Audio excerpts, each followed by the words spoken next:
বরেণ্য চিত্রশিল্পী আব্দুল শাকুর শাহ লোকঐতিহ্যের সঙ্গে আধুনিকতার মেলবন্ধন ঘটিয়েছেন। তার ক্যানভাসে আধুনিক রং ও রেখায় তুলে এনেছেন ময়মনসিংহ গীতিকার চরিত্র মহুয়া, মলুয়া, নদের চাঁদ, চন্দ্রাবতীর আখ্যান। আজকের আলোচনা বাংলাদেশের 50 বছরের শিল্পচর্চা নিয়ে।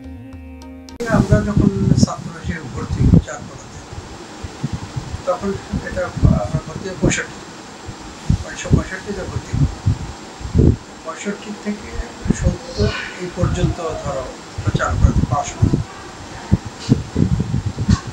65 সনে যেটা আমরা যখন ধরো, তখন তার শিল্পচর্চা কী জিনিস এটা আমরা জানতাম, বুঝতাম।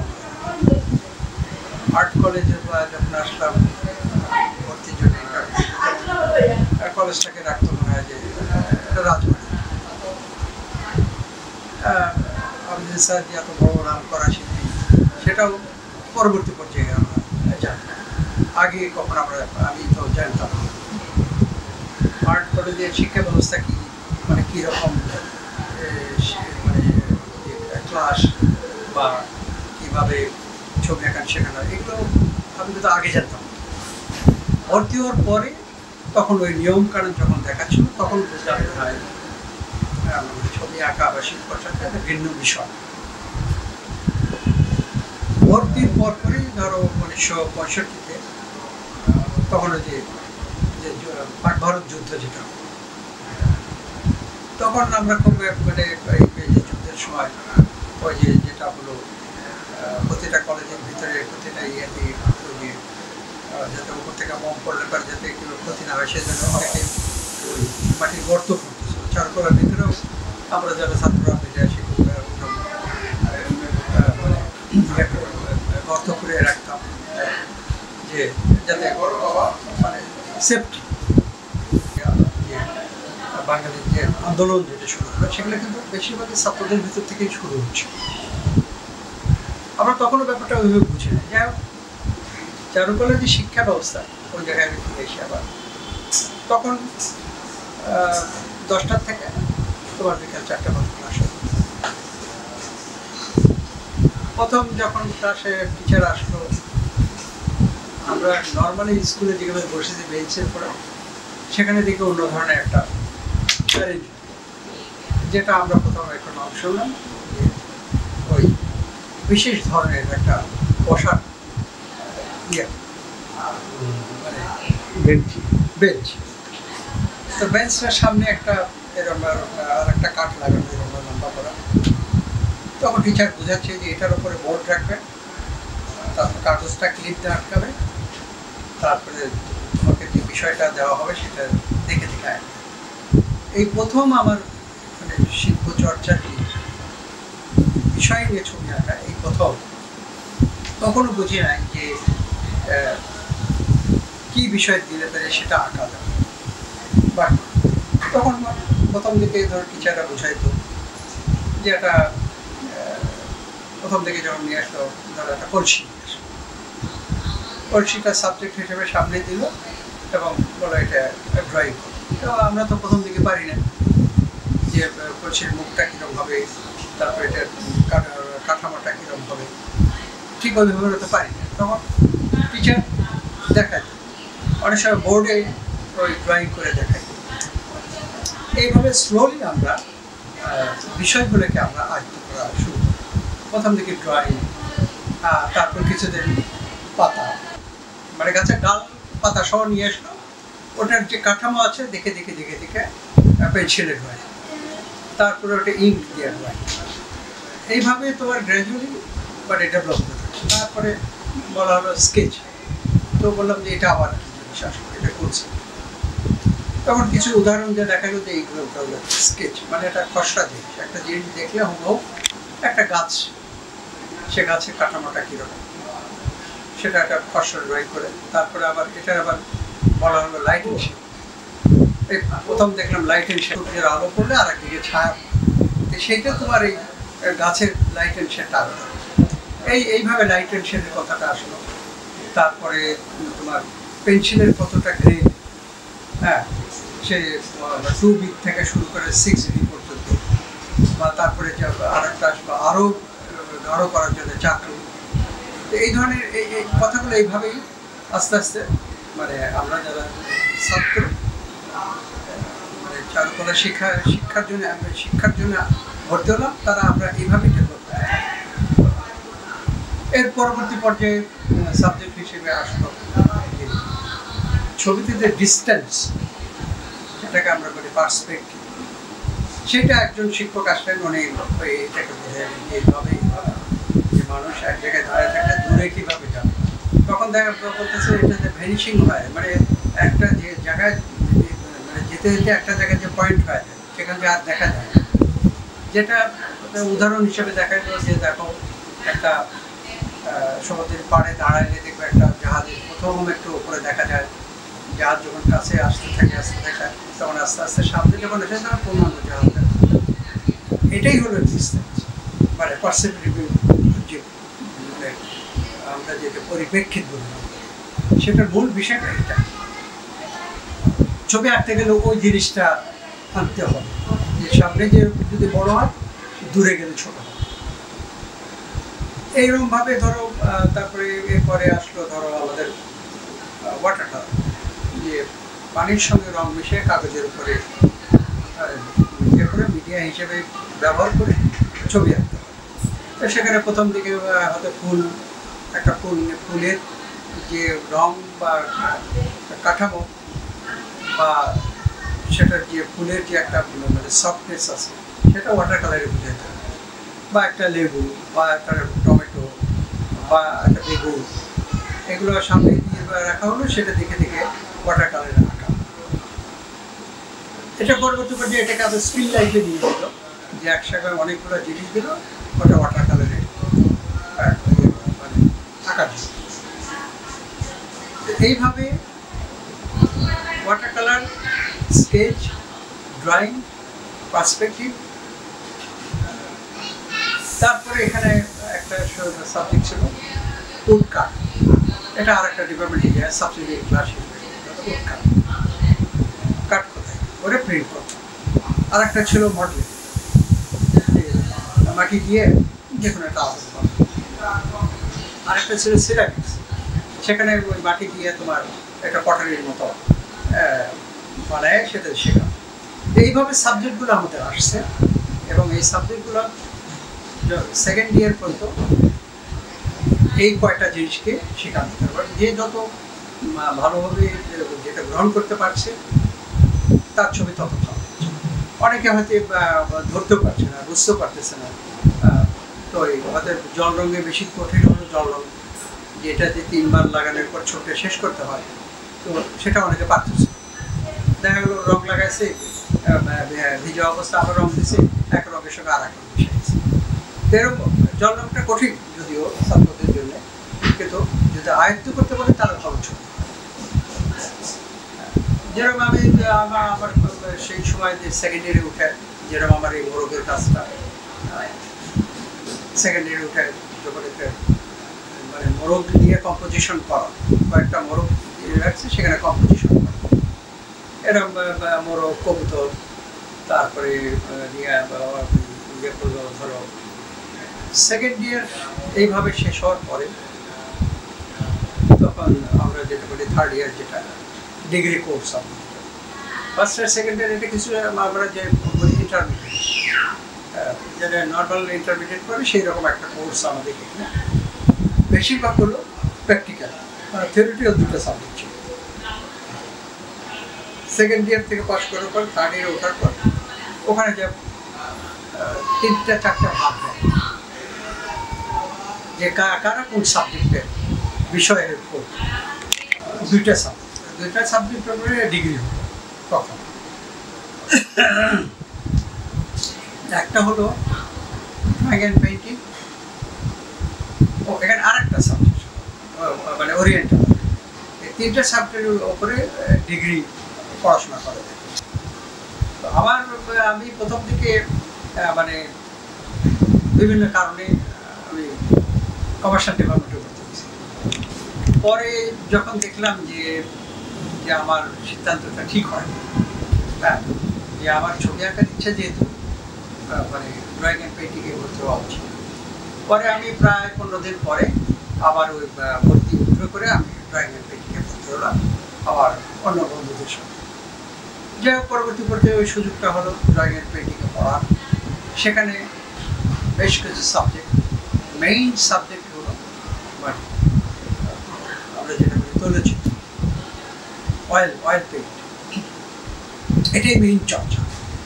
আনুষঙ্গিক তার সঙ্গে থাকতো ড্রয়িং, আর এটাই মেইন কম্পোজিশন, স্টিল লাইফ, তারপরে ফিগার পেইন্টিং, তারপরে ধরো হেড স্টাডি, সব অয়েল। 3 বছরে শুধু তোমার অয়েলের যে মিডিয়া, যে আমরা ক্যানভাস কীভাবে প্রিপারেশন করতে হয়, ক্যানভাস কীভাবে প্রিপারেশন করতে হয়, ক্যানভাসের উপর কটিং কীভাবে লাগাতে হয়, এগুলোই আমরা তোমার আয়ত্ত করি প্রথম থেকে। তারপরে ওই মানে রঙের সঙ্গে যে তেলটা মিশাইতে হয়, যে টার্পেন্টাইন আর হলো লিনসিন, যেটা তিসির তেল, এটার মিক্সিং করে যে রঙের সঙ্গে মিশায় তোমার ক্যানভাসে লাগাই। প্রথম দিকে সমস্যা হচ্ছিল যে শুকাই, লাগালে পরে দেখা গেলো সঙ্গে সঙ্গে কাজ করে, যে একদিন লাগালে একদিন পরে দিয়ে কাজ করে। এই মিডিয়াটা যার জন্য অনেকে পছন্দ করতো, কিন্তু এটাই মূল বিষয়, মানে মিডিয়া সারা পৃথিবী যত পেন্টিং হয়েছে, নাম করা পেন্টিং সব অয়েল পেন্টিং। এইভাবে তোমার মানে আমরা যারা শিল্প চর্চার জন্য যে শিক্ষা ব্যবস্থাটা, সেটা ছাত্র জীবনে কিছুটা আমরা 5 বছরে মোটামুটি একটা কাঠামোগত শিক্ষাটা পাই। ওখানে কিন্তু আমরা ওইটা পাই না যে না এখানে এইটা শিখলে পরে তুমি পেইন্টার হয়ে গেছো, ডিগ্রি কোর্স পাস করা মানে তুমি পেইন্টার হয়েছো, এটা কিন্তু হবে। ওখানে তুমি মেইনলি শিখছো যে কতগুলো বিষয়, কোন কোন বিষয়গুলোর উপর ছবি আঁকলে পরবর্তী পর্যায়ে তুমি হয়তো শিখতে হতে পারো। মিডিয়া করতো, মিডিয়া জিনিসটা শিখছো, ড্রয়িংটা শিখলাম, কম্পোজিশন শিখলাম, রঙের ব্যাপারটা শিখলাম, মিডিয়ার ব্যাপারটা শিখলাম, ক্যানভাস তৈরি করে কীভাবে শিখলাম, বা বিদেশি ক্যানভাস কীরকম, কাগজ কোন কাগজটা ব্যবহার করলে কোন রঙটা ব্যবহার করা যাবে, পেন্সিলে ড্রয়িং করলে কোন ধরনের কাগজের উপর ড্রয়িং করা যায়, কলম দিয়ে ড্রয়িং করলে কোন কাগজের উপর ভালো হবে, ব্রাশ দিয়ে ড্রয়িং করলে কোন কাগজের উপর ভালো হবে, এরকম অনেক রকম মিডিয়াগত ব্যাপারগুলো তখন ওই 5 বছরে একটা ছাত্র আয়ত্তে নিয়েছে। পরবর্তী পর্যায়ে যারা ডিগ্রি কোর্সের পরে যারা ছবি আঁকতে চায়, তখন এর উপর ভিত্তি করে তারা আঁকাআঁকিটা করে। এরপরে আবার পরবর্তী পর্যায়ে 74-এর পরে এসে দেখা গেল মাস্টার ডিগ্রির পর আবার মাস্টার ডিগ্রি। তো অনেকে বলে কোনো প্রয়োজন না মাস্টার ডিগ্রি পড়ার, কি আবার অনেকে বলে যে না এটা পড়লে আরো একটু ভালো শেখা। তো যারা আমাদের আগে যারা পড়াশোনা করছে তারা তো ধরো বিদেশে যেটা হয়েছে, একজনের শিল্পীর সঙ্গে থেকে শিখছে, ওটা কোনো পড়াশোনার ব্যাপার ছিল, যে ওই শিল্পীটা যে কাজ করে, যেভাবে কাজ করে ওকে ওইভাবে শেখায়, যে এইভাবে এই মিডিয়াগুলো এইভাবে, সাবজেক্ট এইভাবে নিতে হয়। এইরকম পরবর্তী শিক্ষা ব্যবস্থা আসাতে ওই যে গ্রামার সহ যে ব্যাপারগুলো শেখায় সেটা আসে। তো ওই সময় মাস্টার ডিগ্রিতে অনেকেই ভর্তি হলো। আমি এক সময় ধরো চাকরি করা অবস্থাতে ভর্তি হলাম মাস্টার ডিগ্রি করার। তো মাস্টার ডিগ্রিতে যেটা হয় কি, মডার্ন পেন্টিং করার যে পদ্ধতিগত ব্যাপারগুলো সেগুলো একটু হয়তো জানা যায়, যে তখন দেখা যায় যে কোন কোন পেইন্টার সারা পৃথিবীতে নাম করা, তারা কীভাবে ছবি আঁকতো, তারা ছবির বিষয়কারা এই ধরনের, সেইগুলো মাস্টার ডিগ্রিতে গেলে পরে কিছুটা বোঝা যায়। কিন্তু মূল কথা যে হলো যে কোনো মানে একজন ছাত্র পাশ করার পর, মাস্টার ডিগ্রি পাশ করার পরেও সে যদি ধরো আঁকাটা ঠিকভাবে না আঁকতে পারে বা বিষয়গুলো ঠিকভাবে না নিতে পারে, তার কিন্তু সে শিল্পী হতে পারে। এরকম অনেকেই, অনেক মানে ছাত্র পাশ করছে শিল্পী হতে পারে, কিন্তু যে ছাত্র পাশ করার পরে চর্চাটা কন্টিনিউ করে বা বিষয়গুলোকে ঠিকভাবে উপস্থাপন করতে পারে, বা দেশীয় বিষয় বা সে শুধু ল্যান্ডস্কেপ নিয়ে সে কাজ করে, অনেক আবার ফিগার নেয়। তো আমাদের এখানে যেটা হলো যে পাস করার পরে যে শিল্প শিক্ষার যে মূল ধারা যেটুক শেখার পরে অনেকে হয়তো মাস্টার ডিগ্রি করলো, পরেও আগে সার্টিফিকেট ডিগ্রি, তারা কিন্তু ছবি মানে যেহেতু তাদের মানে চিন্তা ভাবনা আঁকার দিকে ভালো ছিল বা বিষয়কে ভালোভাবে উপস্থাপন করতে হবে, সেখানে তারাও শিল্পী, তারাও পরবর্তী ছবি। তা আমার যেই হোক, আমি এইভাবে আমার শিল্প চর্চার মূল যে ঘটনাটা, যে ছাত্র থাকা অবস্থায় এইভাবে আমি মানে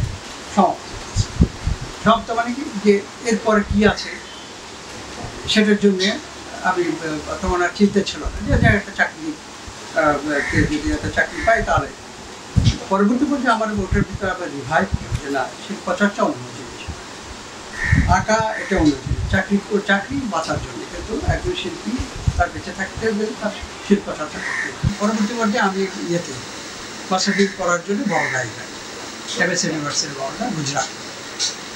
তো সেখানে আমার যেটা মানে আমার শিল্পচর্চার ভিতরে যোগ হয়েছে, সেটা ওইটা যে বিষয়গুলোকে ঠিক করতে পারছে, কোন বিষয়ের উপরে আমি কাজ করব, কোন বিষয়টা কাজ করলে মানে আমি শিল্পী হিসেবে প্রতিষ্ঠিত হতে পারবো বা শিল্পী হিসেবে পরিচিত পাবো, সেই জিনিসটা আমি ওখানে গিয়ে আমার শিক্ষক যিনি ছিলেন তার গাইডেন্সে আমরা পাইছি, এই জিনিসটা পাইছি। এবার যার ফলে আজকে আমি যে শিল্পচর্চা যে জায়গায় আমি করছি, যে বিষয় নিয়ে করছি, সেটার মূলে ছিল ওনার উপদেশ।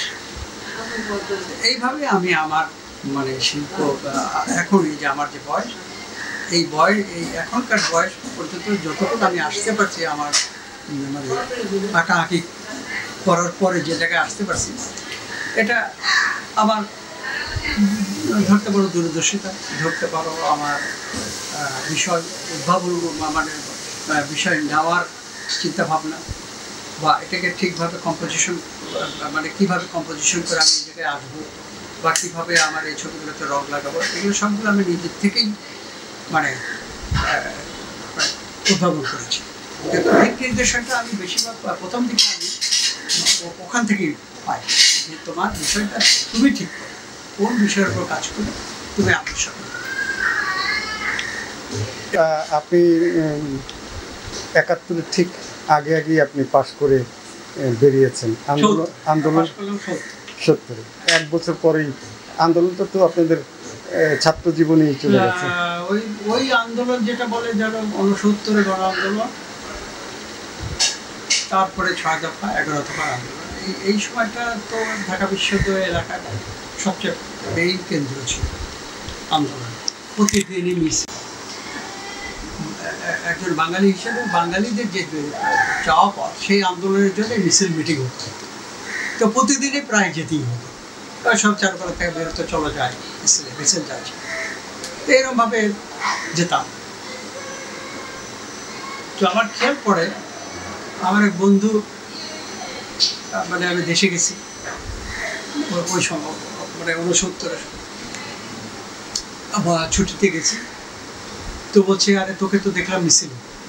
আমি কোথায় দেখলাম? ওরা একটা মিছিল যাচ্ছে, তুই ওদিকে সব পেছনে। তো আমি বললাম যে যেহেতু পেছনে, মানে আগে তো সামনে থাকলে তো মারামারি লেগে যায়, ওই জন্য ভয়ে আমি বোধহয় পিছনে ছিল। তো ওই যে প্রতিদিনই তখন মিটিং হতো, মিছিল হতো, এটা কিন্তু এটা যে এরকম একটা রূপ নিয়ে একটা স্বাধীন দেশ হওয়ার জন্য রূপ নিয়ে, সেটা কিন্তু তখন অনেকে বুঝে, অনেকে হয়তো বুঝতে পারে। যে ভেতরের যে ব্যাপারে লেফটদের এক ধরনের ছিল, ছাত্রলীগের এক ধরনের ছিল, অন্যান্য পলিটিক্যাল পার্টির এক ধরনের ছিল, কিন্তু মূল ঘটনাটা ঘটে ৬৯ যে গণ আন্দোলনের সময়, যে মানে শেখ মুজিবকে যখন জেল থেকে বের হলো, তখন এটি রূপ অন্যরকম দাঁড়ায়। তো যাই হোক, আমরা ছাত্র হিসেবে যেটা সেটা হলো কি, বেশিরভাগ আমরা মিছিল যে মানে ৬ দফা ১১ দফা এটা পক্ষে যে মিটিংগুলো হচ্ছে সেটা, আর এখানে বটতলায় যেটা হতো, বটতলায় মিটিংগুলো বেশিরভাগ হতো ইউনিভার্সিটির গেটের উপরে নেতারা দাঁড়ায়, ছাত্র নেতারা দাঁড়ায়। তো তখন যারা যারা ওখানে বক্তব্য দিতে সেখানে এই যে তোফায়েল আহমেদ, এরও বক্তব্য ভালো ছিল, মাহবুবুল্লাহ ওরও খুব বক্তব্য ভালো ছিল, জামাল হায়দার, এখন তো অনেকে জানেও না জামাল হায়দার মানে কি, ওই দিন দেখলাম আছে, সে এখনো বেঁচে আছে জামাল হায়দার, ওর বক্তব্য ভালো ছিল। তারপরে ছিল আরেকজন ছিল। স্যার এই স্বাধীনতার আগে কি কোনো ছবি আঁকার কোনো নিয়ন্ত্রণ ছিল স্বাধীনতার পাকিস্তান সময়ে? মানে আমরা যখন ছাত্র তখন নিয়ন্ত্রণ বলতে যেটা ছিল সেটা কি, ধরো ওই যে সাধারণভাবে অনেকে ফিগার পেন্টিংটা খুব বেশি একটা গ্রহণ করতে চায়, কারণ বেশিরভাগই তো মুসলিম ফ্যামিলি, তো এটা ওইভাবে যার ফলে ল্যান্ডস্কেপের দিকেই ঝোঁক ছিল বেশি। মনির ভাইটার দেদার্সের নৌকা, নদী নৌকা আঁকে তো বিক্রি করছে, অনেকেই এটা করছে। ফিগারটা মানে কেন যেন সেই সময় ইয়ে হতো না, অ্যাকসেপ্ট করতো, অনেকে বলতো যে দরকার অন্য ছবি আঁকলে ফুল লতা পাতা আছে, গাছপালা আছে, ল্যান্ডস্কেপ আছে, নদী নৌকা আছে, এরকম একটু ছিল ব্যাপারটা।